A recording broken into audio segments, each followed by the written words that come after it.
It was the best-selling vehicle in the world by volume in 2023 and 2024. We're talking about the Tesla Model Y. Hi, this is Joe from Scarff Ford, and today we're talking about this 2022 Tesla Model Y long-range all-wheel drive. Let's dive in.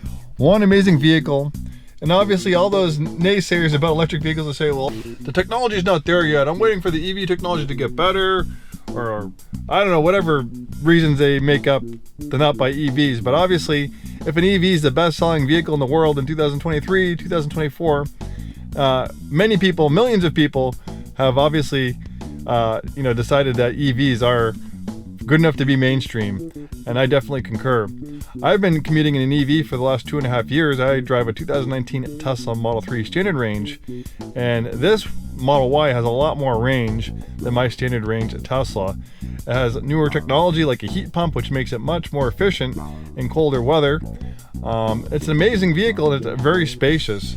No wonder why this has struck a chord in so many people. This is a beautiful example on the white premium interior. Very nice color combination. Nice clean sheet design. Not too many buttons and knobs on the inside. Some people ridicule Teslas for not having a lot of buttons and knobs, but that's by design. The majority of the functionality is in the screen, but this screen is infinitely reconfigurable. When you have hard buttons and knobs, they're there forever. This screen is constantly being updated. There's actually an update right now to download. Every couple months, Tesla downloads an update and improves safety, improves features. You get an update and you get blind spot cameras.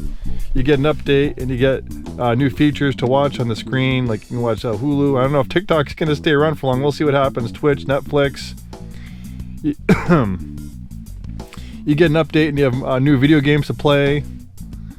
You get an update and you have new features in your toy box.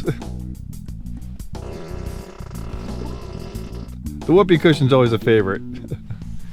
I can go on, but you can see what I'm talking about. And even though my Tesla is a 2019 and it's older technology, it's an older processor than this, my screen looks very similar, and I have a good amount of the same features that this Y has. I don't have everything because my Tesla's older, but these over-the-air updates keep it relevant. And even though my car is 2.5 years older from when I first bought it, in a lot of ways it has gotten better. It's gotten new features, it's gotten safer.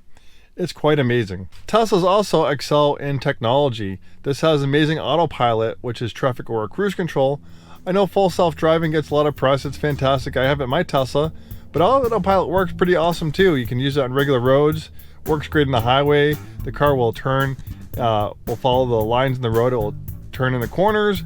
It'll move over the flow of traffic all the way down to a complete stop. And if you drive in stop and go traffic, the Autopilot will be an absolute godsend. It's one of the best ADAS systems on the road. Teslas are also very quick. Even though this does not look like a high-performance vehicle on the outside, it's very quick, and it has the acceleration boost upgrade, which makes it even faster. Normally this is a $2,000 in-app purchase. You pay $2,000, you get an over-the-air update, and it unlocks more horsepower. Basically it gives it another 100 horsepower, so it's almost the amount of horsepower you get with the Model Y Performance. So the acceleration boost upgrade takes it 0 to 60 down to 4.2 seconds.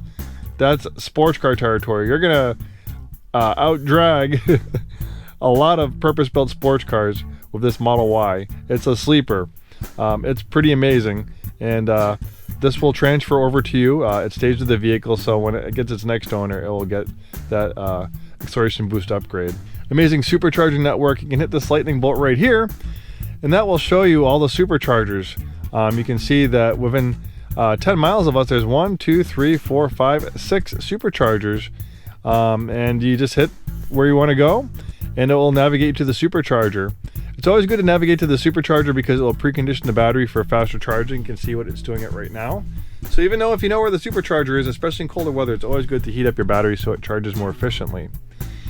And then Tesla has an amazing trip planner. You can just put the destination where you want to go. We have about 49% battery. But let's say if I want to drive to Spokane, Washington, across the great state of Washington, I just put it in the destination, and Tesla Trip Planner will figure it out for me. It'll figure out where I need the charge for, how long to charge for, and how much energy I'll have when I reach my destination.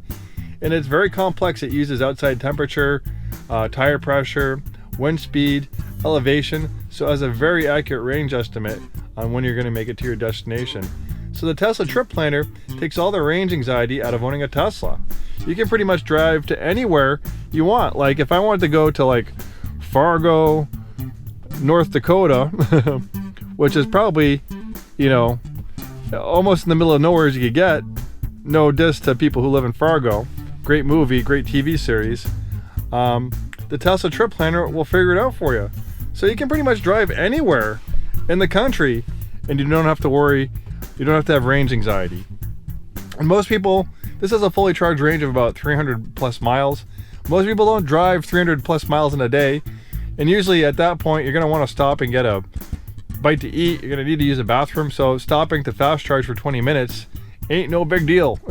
The superchargers are generally placed in, you know, near shopping malls, eateries, restaurants. So there's always places close by to occupy your time, or you can play games, watch movies. There's a lot of things to do while you're supercharged. 20 minutes goes by really fast. But the thing is that most people aren't going to drive that much. Your house is a gas station. You set up 220 service at your house. You're going to get a full charge overnight. So every time you wake up, you're going to have a full charge, a full tank of electricity. So unless you drive many hundred miles a day, you know, DC fast charging is going to probably be very few and far between in your ownership. This has such fantastic range, you know. But we're all conditioned to have gas cars. But I can't, you know, I have a van that I use, you know, for road trips and stuff like that. But I daily commute my Tesla. I go to the gas pump, you know, maybe once every couple of months. It's so nice not to have to go to the gas pump. I can tell you, it's amazing. I can be a little bit long-winded in these Tesla videos just because they're so different. They're so different than regular cars. I can go on for hours about them, but you probably don't want to do that. We'll make this video a lot quicker. But you can visit our YouTube page, and I have lots of videos I have done on Teslas. So there's no engine up here, so you have a frunk, which gives you more storage, which is great. It's also a safety feature. You have all this space to absorb crash energy in a frontal collision. You have a crumple zone that's about 60% larger than that of a gas car. This is one of the safest vehicles on the road. You know, it's one of the most technologically advanced, it's one of the quickest, and it's also one of the safest. The weight of the batteries is like a killer anchor holding it down to the ground. It also has amazing software, it has cameras all around it, monitoring the situation. And look at all this space. Even though this is a compact, the amount of interior space is remarkable. I'm 6'2". Look how much headroom I have. I had that front seat adjusted for my height. It's no surprise why these things are popular as, like, you know, Uber and Lyft vehicles with so much interior space. Great for families. And being a crossover SUV, you have a lift back. We have even more space back here. And of course you can fold down those rear seats. And since there's no gas tank or exhaust system, we have even more storage in here. Storage galore. Pretty amazing. Well, if you want an amazing vehicle with very low ownership costs, that's the other thing I forgot to talk about, is you know, EVs, they are far less complex than a gas car with thousands of moving parts. A gas car is going to require regular dealer maintenance, 30, 60, 90K services, oil change is, you know, spark plugs, brakes. With regenerative braking, you'll probably never have to do brakes on a Tesla or an EV. So mainly the amount of service you're going to do on this Tesla is like filters, wiper blades, and tires. That's it. And how long do Teslas last? Well, they're proving to be very robust. I was just watching a video about a Tesla 2019 Model S with 250,000 miles on it, still running strong. So Teslas have been out for a while. There's millions of them. So there's many Teslas on the original batteries with 200,000, 300,000, 400,000 miles on them. So they're actually proving to last longer than gas cars. The average lifespan of a gas car is only 150,000 miles, where we're seeing Teslas regularly go 200,000+ miles with very minimal amount of degradation in the battery. The batteries with 200,000 miles are still at 90% capacity. And you have a lot of warranty from Tesla on the batteries. It has a balance of an 8-year, I think it's an 8-year, 125,000 mile warranty on the battery and drive unit. So you might not even own this Tesla anymore by the time the batteries and drive units are out of warranty. Well, there you have it. Thanks for watching and have a great day.